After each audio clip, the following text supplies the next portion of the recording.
guys, buntis atong Erin, si Kitty. Si Meticon rest time. Usa kini ka oral medicine nga mo epekto dayon sunod lamang sa 15 minutos. Ako na siya. 15 minutos lang. Tindog. Rest time lang ang most Siya katindog kay. prescribed brand nga solusyon sa panahon ni baby. Tindog lang ga.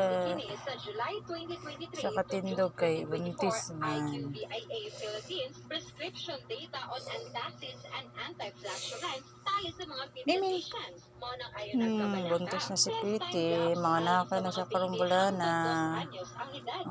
Diba?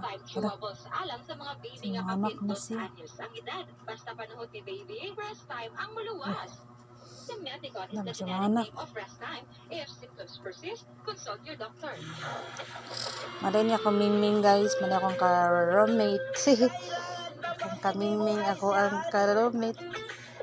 Maday ako kauban sa birthday guys.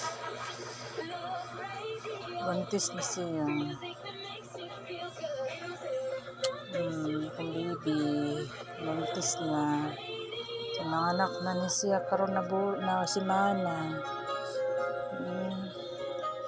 Hindi siya pwede maliguan kaya basig kuan kaya ambak. Bangon! Bangon! Hindi siya mo ganang bangon.